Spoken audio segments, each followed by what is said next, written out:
Good day or evening, dear participants. In this first lecture of Module 6, we are going to focus on the scope and conceptual clarification of Module 6. First, let us highlight the scope of this module. The governance, management, administration, and quality assurance of curriculum implementation in teacher education play a pivotal role in ensuring the delivery of effective and relevant education programs for future educators.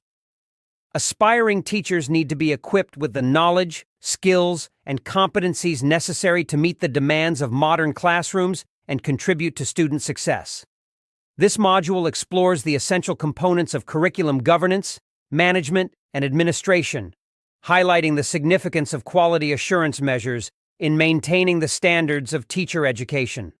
By examining the intricate relationship between these components, we gain insight into the comprehensive framework required to foster excellence in teacher preparation and facilitate positive outcomes in educational settings. Governance, management, administration, and quality assurance of curriculum implementation are critical processes for delivering high-quality education that meets the needs of learners and society at large. Effective curriculum governance ensures that educational programs align with national and international standards and are responsive to changing societal needs. According to OECD in 2009 in its report on creating effective teaching and learning environments, teachers should grasp the critical role of governance, management, and administration of curriculum implementation, which requires the coordination of various stakeholders, including teachers, administrators, policymakers, and community members, such as parents and non-governmental organizations, NGOs, to ensure the effective delivery of educational programs. Teachers should also understand the critical importance of quality assurance measures since they play a vital role in ensuring the ongoing improvement of educational programs and the maintenance of high standards.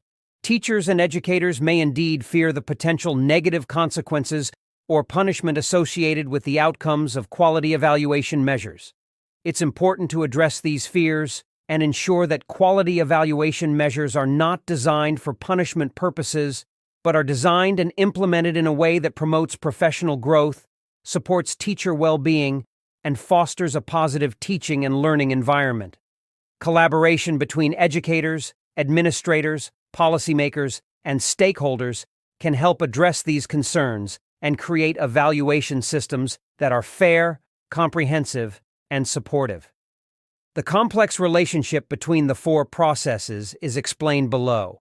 Governance is at the highest structure of any project when being planned, designed, developed, implemented, and evaluated for success. Governance is the umbrella of the other three processes since it provides the foundation for effective management, administration, and quality assurance in curriculum development and implementation. It establishes the framework, policies, and decision-making processes that guide these components by setting clear directions, approving the allocation of resources, budget, and ensuring the accountability of the players, as Veltus argued in 2020. It ensures that educational goals are met, stakeholders are involved, quality is assured, and equity is promoted. By establishing a robust governance framework, educational systems can effectively deliver a relevant and high-quality curriculum to students. On the other hand, management is involved in the strategic planning, coordination, and implementation of policies and decisions made by the governing entities, according to Macmillan in 2019. In addition, it is involved in the coordination, organization, and allocation of resources to implement educational policies and achieve educational goals by supporting teaching and learning activities. Management focuses on optimizing the use of resources, such as funding, infrastructure, and human capital, to create an environment conducive to quality education delivery, as Glover argued in 2020. It involves activities such as curriculum planning, staff development and support, student support services, and monitoring and evaluating progress towards educational objectives and goals. Furthermore, according to Krishnaveni R. and Meenakumari in 2010, administration refers to the day-to-day operational activities involved in running educational institutions or systems, taking into consideration the directives of the institution's management team. It involves tasks such as scheduling, enrollment management, record-keeping, and coordination of various administrative functions. Take note that enrollment management refers to the strategic planning and implementation of policies, practices, and initiatives to attract, enroll, and retain students in a stable educational institution. It is a comprehensive approach that focuses on managing the entire enrollment process, from prospective student recruitment to enrollment and beyond. Enrollment management plays a vital role in achieving the institution's enrollment targets and ensuring the long-term viability and growth of the institution. In addition, take note that effective administration supports the implementation of the curriculum and ensures that the necessary administrative structures and processes are in place to facilitate quality education delivery. In addition, administration plays a role in creating an efficient and supportive learning environment for students and teachers, as Gauadard and Hittanen argued in 2020. Finally, quality assurance involves systematic processes and procedures designed to monitor, evaluate, and improve the quality of education by taking reference to policies and frameworks already established by the governing body of the institution. It ensures that educational programs meet established standards and objectives. Quality assurance mechanisms include curriculum evaluation, assessment practices, teacher evaluation, accreditation processes, and continuous improvement initiatives according to KISS in 2005. Through quality assurance, educational institutions and systems can identify areas for improvement, address gaps, and enhance the overall quality of education delivery. It provides a framework for ongoing monitoring, feedback, evaluation, and accountability to ensure that the desired quality standards are met, as Martin and Uvalik-Trumbik argued in 2021. Let us look at the learning outcomes. The full Module 6 has 7 activities and 16 tasks leading to 13 products contributing towards numerous learning outcomes. By the end of this module, users will be able to 1. Distinguish between the roles and responsibilities of governance, management, administration, and quality assurance in curriculum development and implementation. 2. Analyze the relationship between curriculum development and the processes of governance, management, administration, and quality assurance. 3. Evaluate the digitalization of teaching, learning materials, and infrastructure and the implications for hosting digital learning resources. 4. Apply quality improvement strategies to enhance curriculum development and implementation.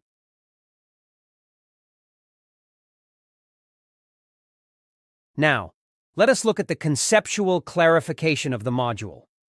Considering the governance, management, administration, and quality assurance of curriculum development and implementation, we are focusing on the analytical framework built around 3 key factors: accountability, capacity building, and strategic thinking, according to IBA UNESCO in 2017. Accountability is based on the clear assignment of responsibilities and the establishment of mechanisms to ensure that individuals or entities are accountable for their actions and decisions.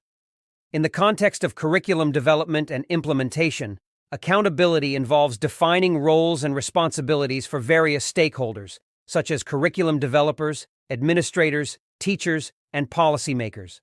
It includes setting clear goals and objectives, monitoring progress, and evaluating outcomes. Accountability also entails establishing feedback loops, engaging stakeholders, and ensuring transparency in decision-making processes.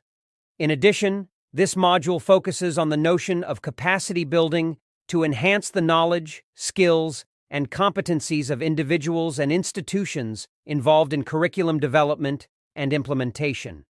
It provides clear insights into the roles of governance, management, administration, and quality assurance in curriculum development and implementation. This resource is meant to support curriculum developers, administrators, inspectors, and teachers in strengthening their understanding of curriculum on issues related to governance, management, administration, and quality assurance. Capacity-building initiatives may also include providing resources, tools, and technologies to support effective curriculum implementation. By investing in capacity building, educational institutions can improve their ability to develop and implement high-quality curricula that align with educational goals and meet the needs of diverse learners. Furthermore, this module touches briefly on strategic thinking from a holistic and long-term perspective in curriculum development and implementation. It requires considering factors such as societal needs, educational trends, and future demands when quality assuring the designed components of the curriculum development cycle. Strategic thinking encourages curriculum developers and implementers to analyze the existing educational landscape, identify strengths and weaknesses, and align curriculum goals with broader educational objectives. Queensland University of Technology, 2008. It also involves conducting research and gathering data to inform evidence-based decision-making. By adopting a strategic approach, educational institutions can ensure that their curricula are relevant, adaptable, and responsive to the evolving needs of learners and society. There is a debate over whether teachers should be involved in curriculum development processes. In fact, teachers are central to any curriculum development effort because they have the knowledge, experiences, and competencies that are essential to meeting the needs of learners and society in general.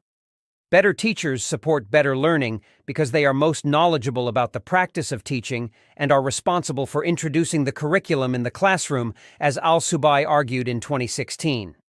Teachers' involvement in the curriculum development process is essential in meeting the needs of society. The process of curriculum development requires teachers to act and reflect on society's needs at each stage of the development process, according to Al-Subai argued in 2016.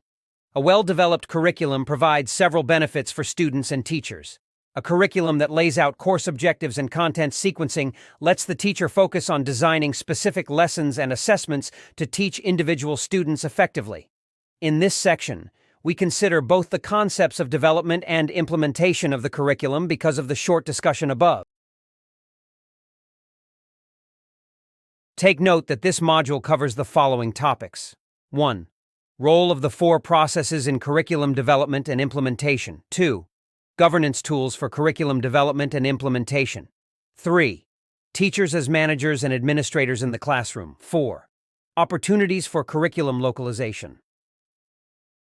5. Identifying and integrating appropriate web-based resources. If you have any questions or challenges, please use the discussion forum of Module 6 under Lecture 1 to ask questions and answer other participants' questions as well. Thank you for your attention.